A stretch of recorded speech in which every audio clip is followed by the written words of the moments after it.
Hello. चलो अब अपन बात करेंगे बेटा, अपन ने जो कल देखा था वो तो अपन ने ये देख लिया था कि सर आर प्योर रेजिस्टेंस होता है तो उसमें बी और आई सेम फेज में होते हैं।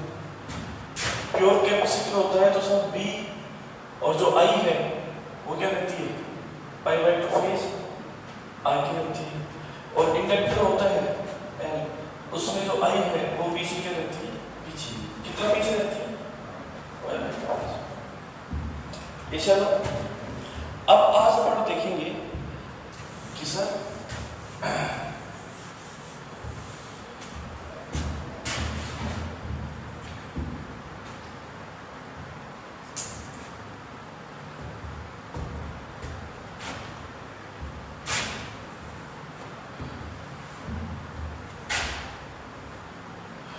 आरसी सर्किट,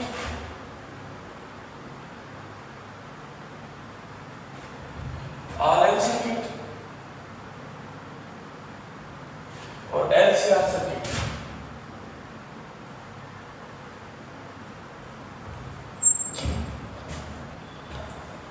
अब इनके बारे में अपन स्टडी कर लेते हैं। तो sir RL circuit, RC circuit ये कौन सा हो गया, सर इसमें देखो हो गया क्या क्या आ जाएगा, रेजिस्टेंस और कैपेसिटर। ये सब हमें बोलते हो बेटा। अब आपके मुझे सिर्फ जैसा ड्राइंग करना चाहिए पूरी साल भर। ये आप एक सोर्स हो गया, तो ये वोल्टेज हो गया V equal to V naught sine omega. ये सब अब बात करें RL की, तो यहाँ पे हो गया रेजिस्टेंस R और इंडक्टर कॉइल L, और यहाँ से हमने इसको कनेक्ट कर दिया AC सोर्स के साथ। ठीक है, ऐसे ही आ जाएगा आपका LCR,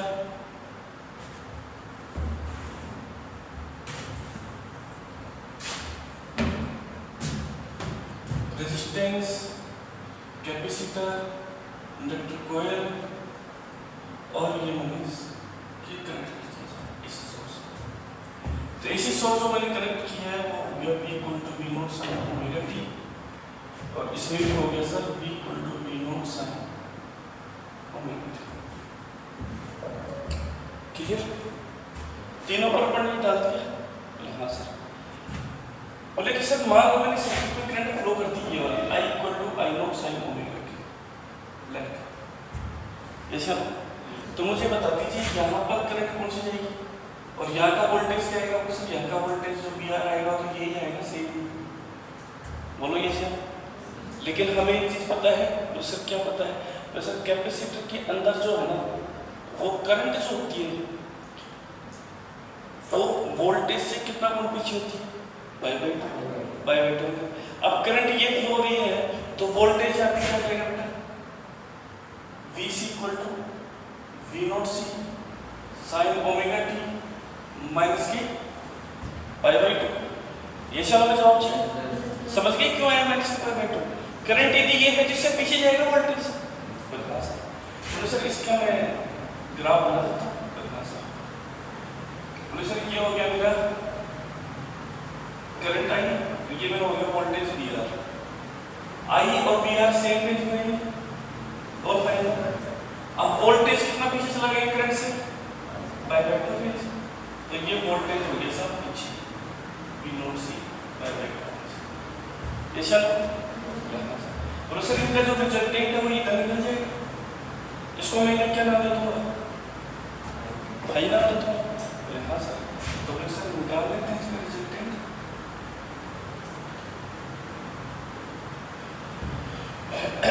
तो सर यहाँ पे नेट रिजल्टेंट जो आ जाएगा वो कितना आ जाएगा, V नॉट R और C है। कैसा हमारा जवाब है, तो मैं इसको रिजल्टेंट क्या लिखूंगा, V not R C।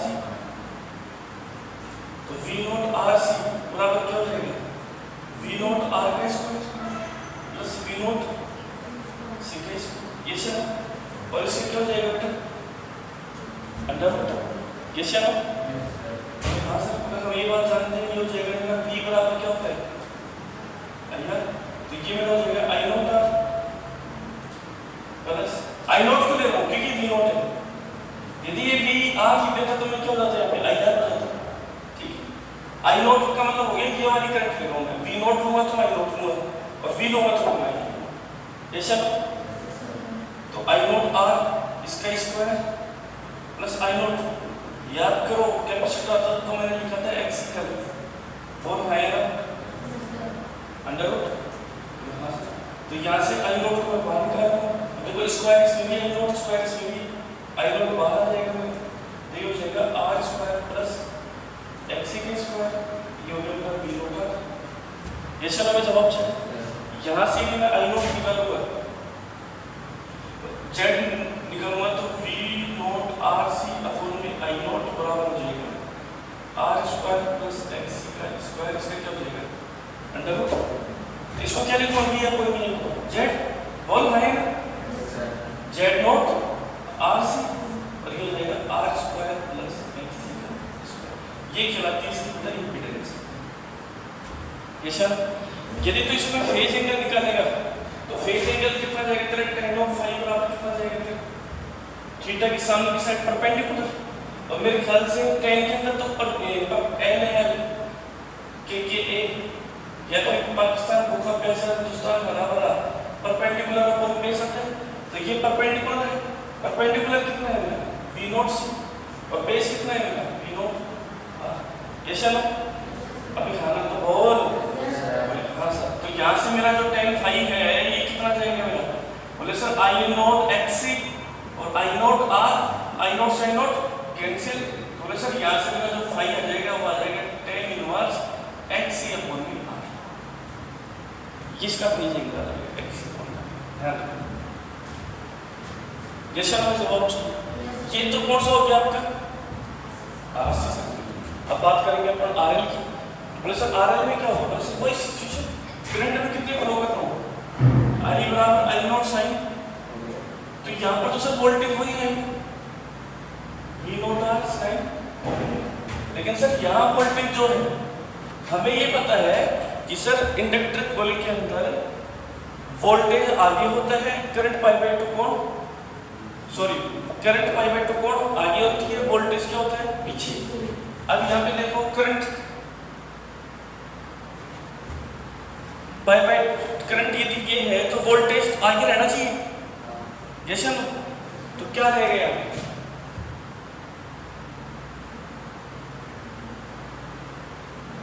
We naught L sine omega t plus pi by 2 बोल है, क्लियर हो गई भाई, तेरे दिमाग में नहीं आ रही है बात तो मैं तेरे को वापस याद दिला देता हूँ कि सर हमने इंडक्टर कॉइल को निकाला था, लिहाज से निकाला था, वहां से हमने ये पता किया कि सर रेजिस्टेंस जैसे वोल्ट वी एल बराबर V naught L sine omega t है, तो वहां से हमारे पास जो करंट आई थी वो सर कितनी आई थी, आई बराबर I naught sine omega T minus pi आई थी। तो मतलब क्या हुआ कि वोल्टेज करंट से कितना आगे चला गया पाई बाय 2, कैसा भाई साहब आगे है या नहीं तुम खुद देख लो ना, क्योंकि ये माइनस पाई बाय 2 है तो ये पाई बाय 2 आगे, कैसे नो, तो इसका मतलब क्या हुआ करंट यदि ये है, करंट यदि ये है तो वोल्टेज को कितना करना पड़ेगा तेरे को आगे पाई बाय 2, इसलिए मैंने प्लस पाई बाय 2 बता दिया। सोच रही है यदि यहाँ करंट ऐसे होती तो यहाँ पे तेरे को वोल्टेज पाई बाय 2 नहीं लेना पड़ता बेटा, फिर तेरे को कितना लेना पड़ता ओमेगा टी, ये सब साइन ओमेगा टी और ये मैंने प्लस का पाई बाय 2। ये छोटी छोटी जो बातें हैं यही एग्जाम में आती है, ये ध्यान रखना इस बात का।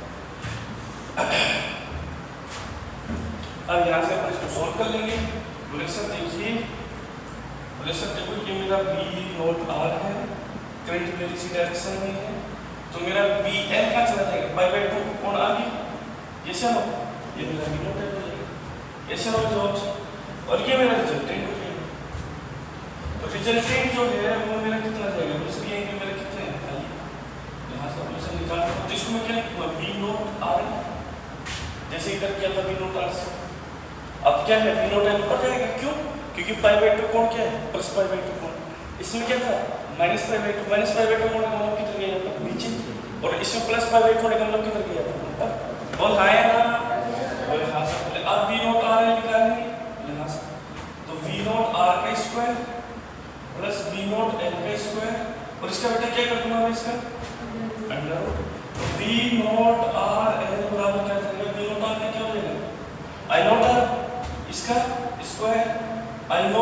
सी इसका स्क्वायर और इसका क्या हो जाएगा अंडर रूट। तो यहाँ से पता कितना जाएगा, मतलब आई नॉट बाहर ले लूँगा मैं और are square plus X C का स्क्वायर। ये सब हमें चला, तो ये बी नोट आर एल हो गया।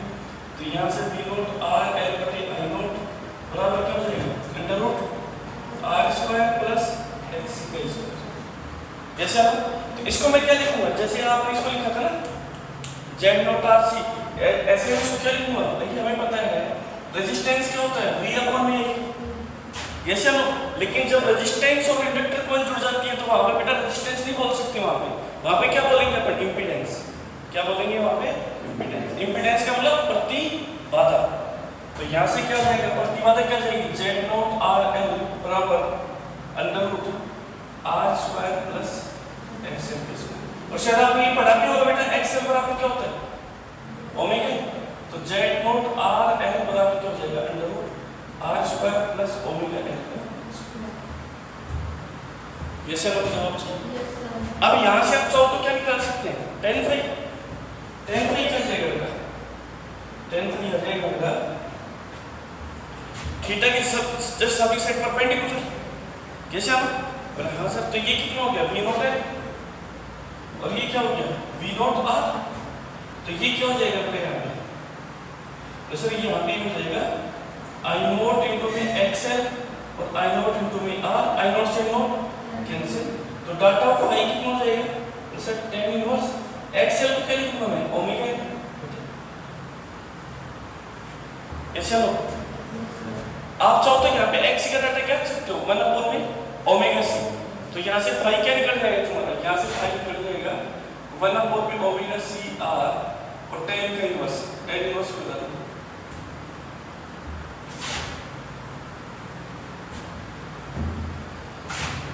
फाई बराबर हो जाएगा tan इनवर्स 1 अपॉन में ओमेगा सी।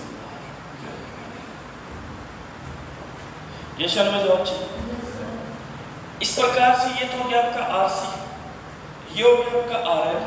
अब चलेगा आपका एल सी आर। बोले हाँ तो सर इसमें क्या कोई दिक्कत नहीं। करंट क्या फ्लो कर रहा है आई बराबर I naught sine omega t. ये शर्म में जवाब चाहिए। तो मुझे बता दीजिए बेटा यहाँ पे क्या जाएगा वोल्टेज वी आर बराबर V naught R sine omega t. ये शर्म यहाँ पे क्या जाएगा बेटा वी सी बराबर V naught C sine omega T minus के पाई बाई 2 और वी एल बराबर वी नॉट है sine omega t plus pi by 2 और माइनस। यहाँ प्लस का लेंगे तो ये वाला आंसर क्लियर हो गई बात। अब यहाँ से अपन इसके साथ छेड़खानी करना स्टार्ट करेंगे। हो सकती है इधर वी नॉट आर और इधर ही क्या होती है वी नॉट सी किधर जाएगा बेटा क्यों पाई बाई 2। ये सर वी नॉट एल किधर जाएगा बेटा ऊपर कितना निकल जाएगा पाई बाई 2। ये सर हाँ सर साउथ को वेक्टर क्लियर हो गई बात यहाँ पे। बोले सिचुएशन में ये ले रहा हूँ सर कि वी नॉट एल का डाटा जाता है वी नॉट सी से। ठीक है, मान लो ये 10 वोल्ट है और ये 2 वोल्ट है। ठीक है, तो बड़ा कौन हुआ 10 वोल्ट बड़ा है ना, तो इसका रिजल्टेंट किधर जाएगा ऊपर जाएगा। तो मतलब क्या हो जाएगा कि 10 में से 2 निकालेंगे कितना बचेगा 8। 8 प्लस का रहेगा कि माइनस का रहेगा, प्लस का रहेगा। अबे हाँ ना तो प्लस ऊपर है कि नीचे है, तो इसका मतलब 8 ऊपर है तो इसको ऊपर लिख सकते हैं कि इसका तो 10 वोल्ट था तो लिख दिया मैंने 10 और 2 इसका था तो इसको लिख दिया मैंने 2। अब बस कितना गया 8। तो ये डाटा किसका है 8। समझ गए। सोचो यदि 10 वी नॉट सी होता और 2 ये होता तो कितना बचता 10 में से 2 निकालते तो 8। लेकिन प्लस का कि माइनस का, क्यों किधर आते पढ़ नीचे। तो रिजल्टेंट किधर आता है, ये जो V naught L minus V naught C लिखी हुई किधर आता है आपका नीचे। अब रिजल्टेंट कहाँ चला जाएगा नीचे। अब ये परिणाम ये शब्द जवाब चाहिए। अब यहाँ से अपन निकाल दें क्वेश्चन निकाल तो क्या जाएगा sir V naught R L C vector बराबर बोल पाएंगे ना? ये तीनों लिखने पड़ेंगे कि नहीं लिखने पड़ेंगे? क्योंकि आर भी है, सी भी है, एल भी है, इसलिए यहाँ पे तो वी नोट आर एल लिखा, यहाँ वी नोट आर सी लिखा, लेकिन यहाँ पे V naught R L C लिखो तो क्या दिक्कत है? तो V naught R vector plus V naught L vector minus V naught C. अब इसका मैग्नीट्यूड कर दीजिए, मैग्नीट्यूड इसको निकाल लो, वी नोट आर का square plus V naught L minus V naught C का स्क्वायर, और इसलिए क्या हो जाएगी? बोल पाएंगे। अब यहाँ से आपने शायद पढ़ा हो किसी जमाने में 2-4-5 महीने पहले आपने ऐसा पढ़ा था कि आर स्क्वायर प्लस एक्स है माइनस एक्स का स्क्वायर इसका टर्म एसी में प्रतिबाधा पढ़ा था। तो ये वही निकालना है, यहाँ से इसकी प्रतिबाधा निकालना सीखे, इम्पीडेंस, यहाँ इसकी इम्पीडेंस निकालना सीखे अपन, यहाँ इसकी इम्पीडेंस निकालना सीख जाएंगे। तो तीनों सर्किट की इम्पीडेंस अपने को अच्छे से आ जाएगी। एंगल निकालना सीख गए, इसमें एंगल निकालना सीख गए, इसमें एंगल निकालना पर सीख गए। और एसी जो होती है ना बेटा, एसी प्योर कैलकुलेशन है इसके अंदर। कोई बंदा ऐसे बोल रहा है ना कि यार मेरे को तो ऐसा समझ में ऐसे नहीं होता, इसमें मेरे ऐसे मतलब, भाई वो घर बैठ जाए, वो डॉक्टर नहीं बन सकता। एसी के 3 क्वेश्चन आते हैं, 12 नंबर हो गए, 2 या 3 क्वेश्चन आते हैं, 2 भी आ जाते हैं, 1 भी आ जाते हैं, 3 भी हो सकता है, उसके ऊपर डिपेंड है। यदि एसी के 2 क्वेश्चन भी तेरे नहीं किए तो 4 दूनी 8 नंबर तेरे गए, और तूने गलत कर दिया तो तेरे 10 नंबर गए, और 10 नंबर जाने का मतलब हो गया तो 3 लाख मतलब बच्चों के पीछे चला जाएगा, 2 से 3 लाख बच्चों के पीछे, और 10 नंबर तेरे आ गए तो 3 लाख बच्चों के ऊपर चला जाएगा। यहाँ पे 200-300 बच्चों में नहीं खेल बेटा, 24 लाख बच्चों में खेल है यहाँ पे आपका। इसलिए आपकी एनर्जी जो है, आपके जो क्वेश्चन की जो लाइनें जो है इतनी शानदार होनी चाहिए कि आपको देखते ही रिजल्ट पता चल जाए। अब मान लो जैसे क्वेश्चन आ गया, यही भी आरएल सर्किट है, आपको मुझे पता है इसका फेस कितना होगा आरएल सर्किट में, तो भाई बराबर सीधे याद करते हैं tan इनवर्स ओमेगा का ये होगा सर इसका फेस बता दीजिए क्या होगा? बोले सर फाई बराबर tan inverse 1 omega C R होगा सर, ये होगा सर। इसका बता दीजिए साहब, इसमें कितना एंगल पीछे रहता है, इसमें कितना एंगल आगे रहता है, इसमें कब बराबर होता है, ये बटन की सारी बातें है ना तब समझ में आएगी बच्चे को, जब वो घर पे जाके बैठ के माथा पच्ची करेगा इस चैप्टर से। इसलिए मैंने एक चैप्टर करवाया आपको, तो आप जाके घर पे जोर डाल दिमाग के ऊपर ताकि पढ़ना पड़े आपको। आ रही बात समझ में? तभी बेटा सिलेक्शन होता है। मान के चलो कोई डॉक्टर है, उस डॉक्टर के पास कोई एक ऐसा पेशेंट आ गया, बहुत ही रेयर बीमारी है उसकी, ऐसी बीमारी किसी को नहीं होती, वो क्या करेगा डॉक्टर? मतलब ये मान के चलो उसी से स्टार्ट हुई है वो बीमारी, क्या करेगा डॉक्टर? बताओ, इलाज करना उसको जरूरी। अब उसका इलाज वो जब ही कर पाए जब उसको उस बीमारी के बारे में क्या हो, बताओ। जैसे हमने जवाब चाहिए। अब मान लो कि वो डॉक्टर के पास जा रहा है, डॉक्टर बाबूजी को नहीं पता यार क्या कौन सी बीमारी है, तो फिर क्या हो जाएगा? डॉक्टर सर पकड़ के बैठ जाएगा, और तो मरीज को क्या कहेगा? आप ऐसे कहना कल आना मैं पढ़ के आऊंगा, ऐसे बोलेगा मरीज को। नहीं तो फिर मरीज क्या कह देगा? कैसे डॉक्टर बना दिया है, भगवान डॉक्टर मेरे से। आ रही बात समझ में नहीं आ रही?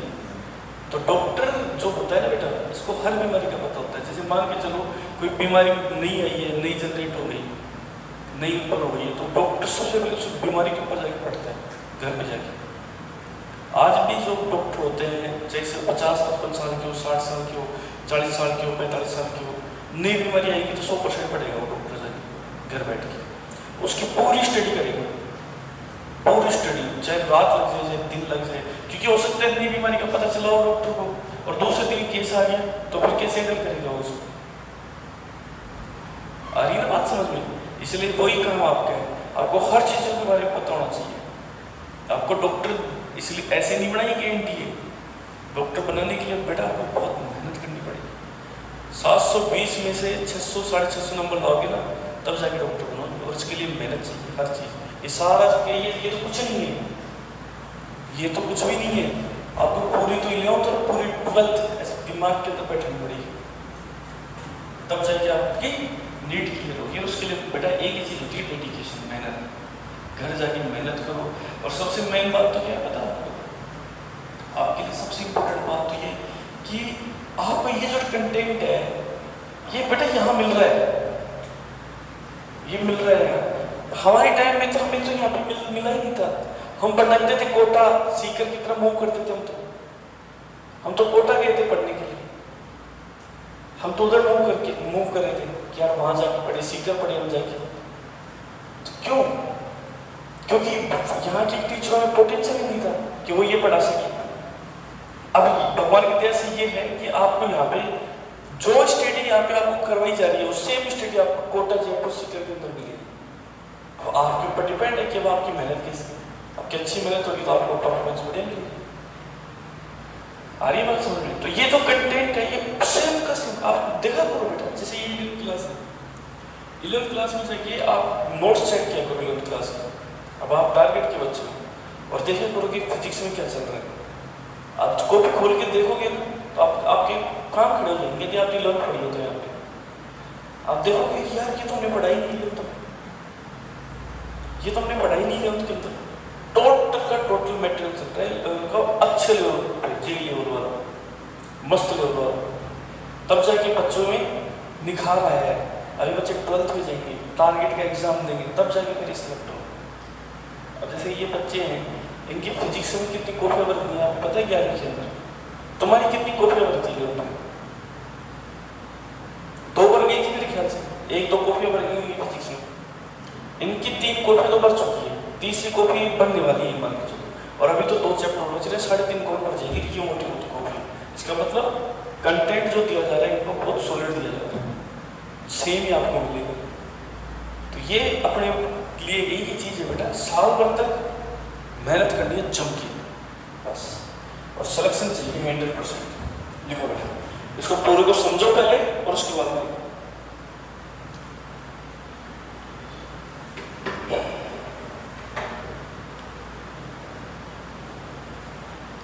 सारी चीज बिल्कुल बारीकी से समझ लेनी इसकी 1 to 1 लाइन। और उसके बाद में लिखना जब ये पूरी बातें समझ में आ जाए। तो फिर ऐसे लिखने का कोई मतलब नहीं है।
कैमरा चल तो रहा है?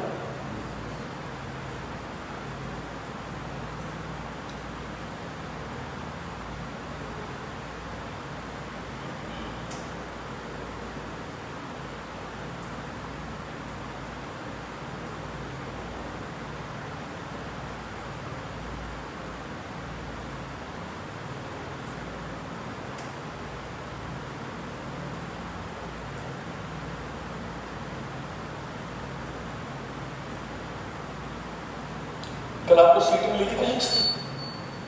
मिली है ना? तो उसको सॉल्व करना बेटा, जो समस्या हुआ तो पूछना मेरे से। आज ही मिलेगी आपको सीट, रोज एक एक सीट मिलेगी, उनको सॉल्व करना है। इंग्लिश मीडियम में मिली होगी, हिंदी मीडियम में मिली होगी, है ना? दोनों एक पे ही आ गई होगी।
हो गया? लिख लिया पूरा बेटा? लिखो।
हटा दिया। देखो यहाँ तक पढ़ा ले इम्पीडेंस जेड बराबर, अब इसको सॉल्व कर लेंगे।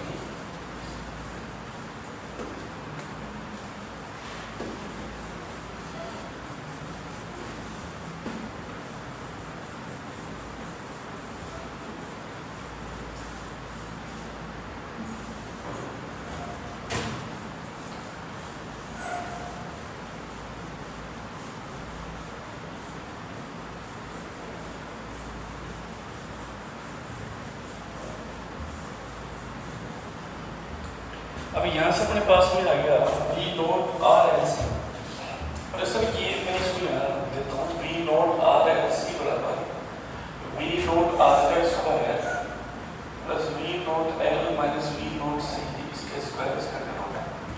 ये चलो पहले हम ये बात जानते हैं सर, देखो V नोट आर को जानते हैं sir, I naught into V क्या होता है R. V naught L sir हम ये जानते हैं कि I नोट इंटू V क्या होता है एक्स है। V नोट सी हम सब जानते हैं क्या होता है I naught into V x। ये चलो हमें जवाब चाहिए दिया, तो यहाँ से V naught R L C बराबर क्या आएगा under root V naught R की जगह रखो I naught into V R इसका square plus I naught XL minus I naught XC इसका भी क्या हो जाएगा। अब यहाँ से हो गया बेटा ये I नोट का स्क्वायर R स्क्वायर, यहाँ से भी मैं I नोट बाहर निकालूंगा तो I नोट का स्क्वायर XL माइनस XC इसका स्क्वायर, इसका क्या हो जाएगा अंडर रूट। ये चलो अब यहाँ से मैं I नोट को बाहर ले लूंगा तो under root R square plus XL minus XC इसका स्क्वायर, और ये हो जाएगा V naught R L C। Clear. अब यहाँ पे मैं नोट पूछेगा तो V naught R L C बटे I नोट बराबर R square plus XL minus XC का स्क्वायर इसका नोट। ये पता चल गया क्या हो गया, Z बन गया।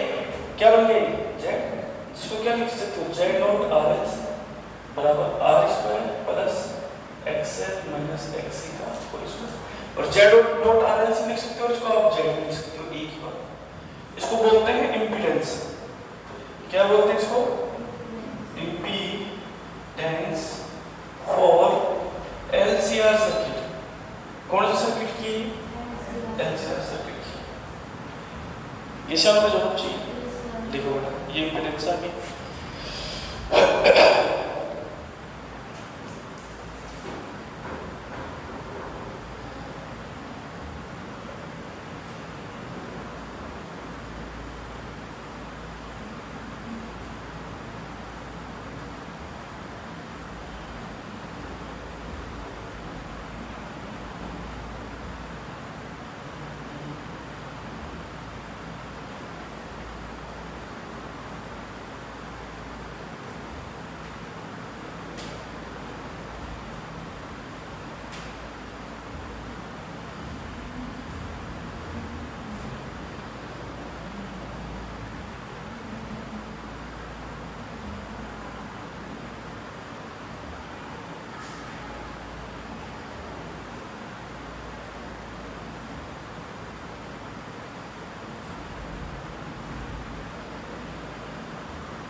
हो गया बेटा?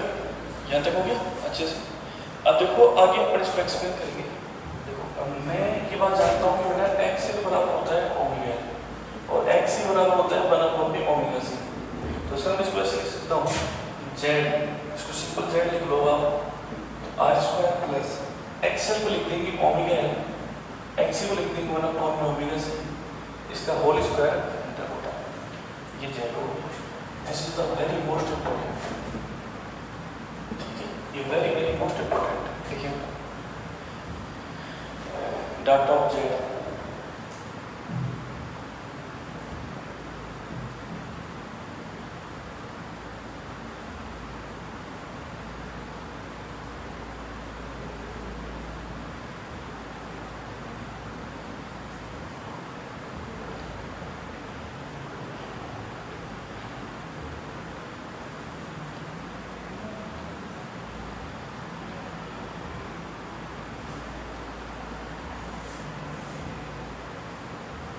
लिखिए। अब देखो आगे अब अपन निकालना सीखते हैं एंगल। एंगल कैसे निकालते हैं? ये एंगल ये है,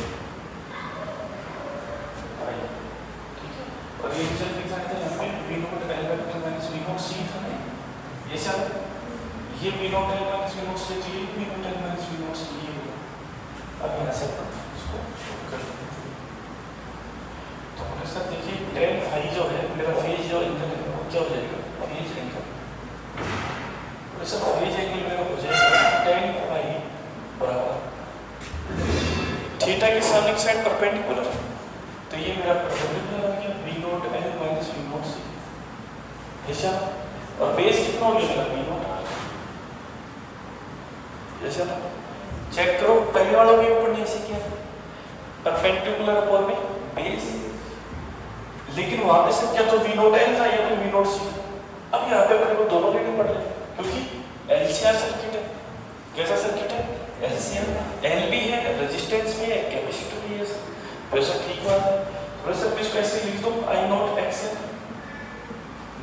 माइनस आई नॉट एक्ससी बटे आर, आई नॉट को मैं बाहर ले लूं तो एक्सएल माइनस एक्ससी बटे आर, और tan फाई हो गया मेरा ये। बोले हाँ सर, नीचे भी आई नॉट था, बोले हाँ सर, आई नॉट से आई नॉट कैंसिल, तो यहाँ से फाई का डेल्टा कितना आ गया? tan inverse XL minus एक्ससी upon में ये आ जाएगा। देखिए फाई आ जाएगा, फाई बराबर tan inverse XL minus एक्ससी upon में आर।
हो गया बेटा?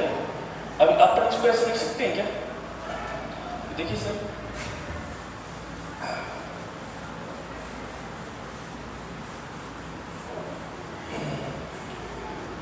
सर फाई का जो डाटा है वो ऐसे लिख दो, फाई बराबर tan इनवर्स एक्स है उसको लिख दो ओमेगा, एक्स है उसको लिख दो मतलब ओमेगा से अपॉन ऐसे लिख सकते हैं। ये एक फेज एंगल का अच्छा फॉर्मूला है। देखिए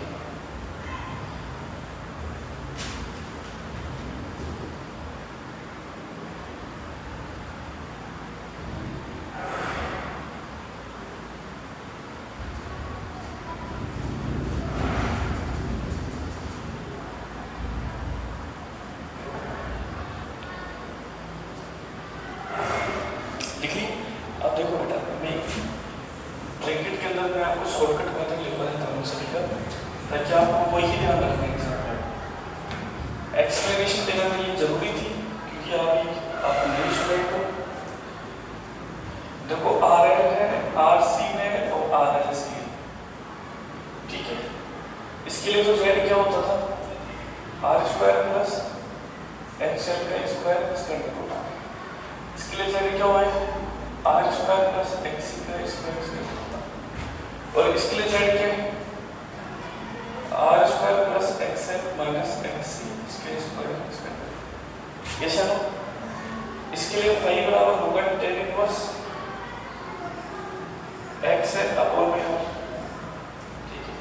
इसके लिए फाई का डाटा होगा tan इनवर्स XC अपॉन में, और इसके लिए फाई का जो डाटा होगा tan inverse XL minus XC upon, ठीक है। ये ब्रैकेट में लिखो, आपको ये पूरे का जो रिजल्ट है वो ये बस कंप्लीट का जो रिजल्ट है वो अपना ये है।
लिख लिए। अब लिखिए रेजोनेंस फ्रीक्वेंसी, अनुनादी आवर्ती। रेजोनेंट फ्रीक्वेंसी, अनुनादी आवर्ती। रेजोनेंट फ्रीक्वेंसी, अनुनादी आवर्ती।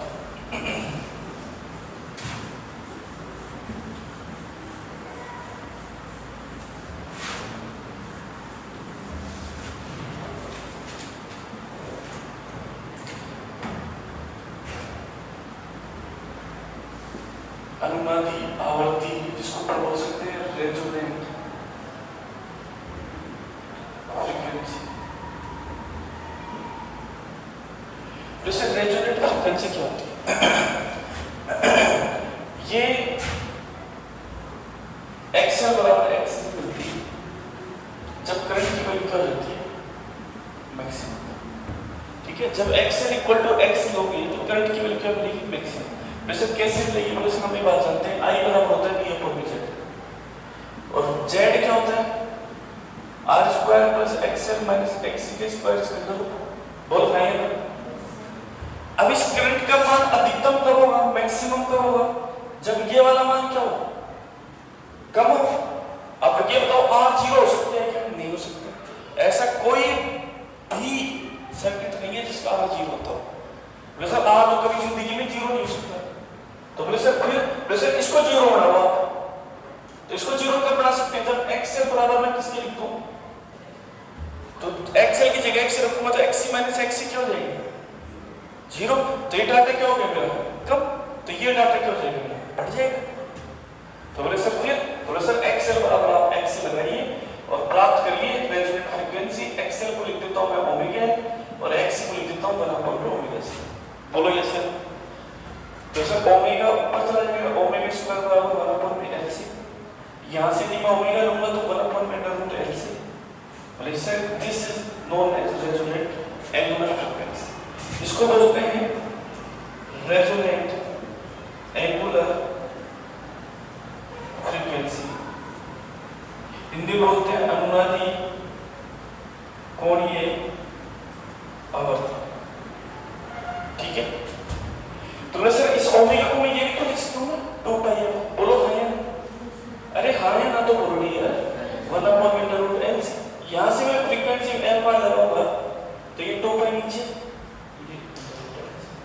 इसको मैं क्या बोल देता हूँ, इसको मैं बोल देता हूँ अनुनादी आपकी। तो सर दोनों में अंतर क्या है? बोलो सर ये एंगुलर है और ये है सिर्फ फ्रीक्वेंसी के रूप में मध्यावर्ती, जिसको मैं बोलता हूँ resonant frequency.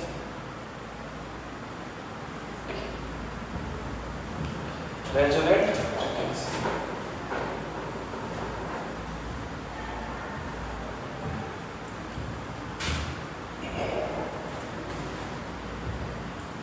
Resonant frequency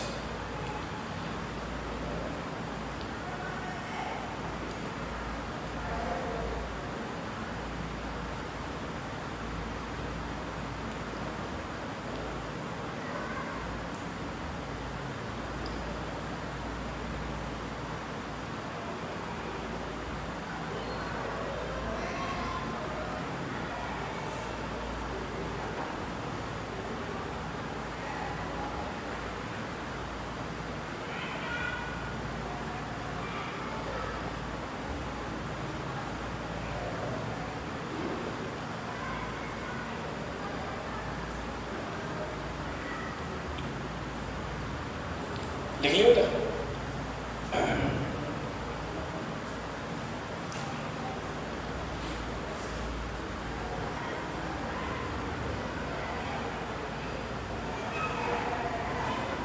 clear हो गई बात? ये तो अब यहाँ तक एक बार आप घर पर रिवाइज करके आओगे अच्छे से, ऐसे हमें जवाब चाहिए। आगे का पोर्शन अपन कल देखेंगे। बेटा एक चीज मैं क्लियर बता देता हूँ, आपके स्कूलों के अंदर एक एक पौन घंटे की क्लासें आती थी। यहाँ पे बेटा एक एक पौन घंटे की क्लासें नहीं आएंगी, पहले बता देता हूँ आपको। एक एक पौन घंटे के अंदर सिलेबस ही नहीं होता है। तो क्लास का जो टाइमिंग रहेगा आपका वो कम से कम भी 1.5 घंटे का रहेगा। कुछ दिनों तक तो फिर भी कम रहेगा, लेकिन जैसे ही बैच सेट होगा फिर 1.5 घंटे की क्लास लगेगी, बड़ी लंबी क्लास लगेंगी आपकी। जैसे और कभी कभी तो 2.5 घंटे की लगती है क्लास इनसे कुछ कॉमन से, लेकिन ये अभी नहीं, ये दिसंबर बाद में नहीं। ऐसे ना ठीक है, नेक्स्ट अपन कल देखते हैं।